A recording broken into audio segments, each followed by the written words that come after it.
नारळी पौर्णिमा सण हौसे मजेचा पारंपरिक शोभायात्रा सार्वजनिक गणेश मंडळ भाटपाडा या मंडळाचे अध्यक्ष, सर्व संचालक आणि भाटपाड्यातील सगळे माझे मच्छीमार बांधव, सर्वप्रथम या पवित्र सणाच्या निमित्ताने मी आपल्याला माझ्या कुटुंबियातर्फे या ठिकाणी आपल्याला मनापासून हार्दिक शुभेच्छा व्यक्त करतो.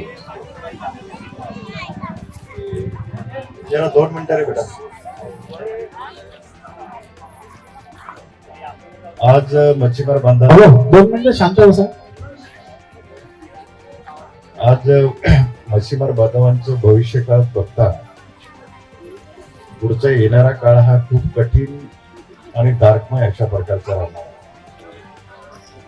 कारण आपल्याला कल्पना आहे की वेगवेगळे प्रकल्प या ठिकाणी घेऊ पाहतात. ते चांगले प्रकल्प असतील त्याचे स्वागत, परंतु जे विनाशकारक असे काही प्रकल्प असतील ते आपल्या दृष्टीने अत्यंत घातक अशा प्रकारचे आहे. मच्छीमार बांधवांचे अस्तित्व या किनारपट्टीवरती राहील किंवा नाही अशी शंका निर्माण होते. म्हणून मच्छीमार बांधवांनी आपले अस्तित्व टिकवण्यासाठी एक समाज म्हणून आपण सगळ्यांनी एकत्र आलं पाहिजे. आमच्या मच्छीमार भगिनींची ख्याती आहे. मी अपोर्ट मार्केटला म्हणजे मी तेव्हा मंत्री होतो. आमच्या साईन कोळीवाडापासून, वरली कोळीवाडापासून माझगाव टाकी आमचे कोळी बांधव महिला. आता मी जरी म्हणजे पालघर जिल्ह्याचं नेतृत्व करत असलो पण माझं मच्छीमार बांधवांवरती नितांत प्रेम आहे आणि आदर आहे. तर त्यावेळेस 600-700 आमच्या महिला भगिनी, मुंबई महानगरपालिकेचे अधिकारी, मोठमोठे अधिकारी, जवळजवळ 1000-1500 पोलीस त्या संरक्षणामध्ये ते कापड मार्केट जे होतं ते तोडायला आले. पण त्या 600-700 महिलांनी हातात विळा घेतला.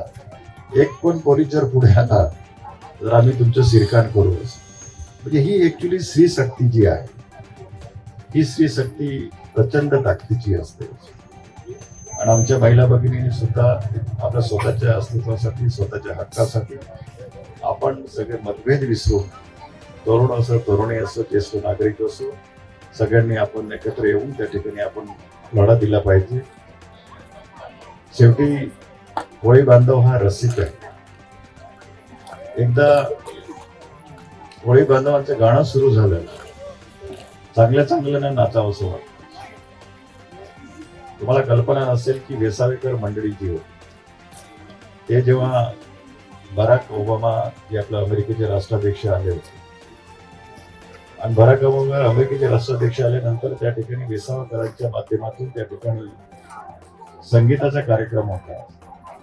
तर अमेरिकेचा राष्ट्राध्यक्ष सुद्धा त्या ठिकाणी नाचला. एवढा या आपल्या कोळी बांधवांच्या गाण्यामध्ये ताकद. धन्यवाद. जय हिंद, जय महाराष्ट्र.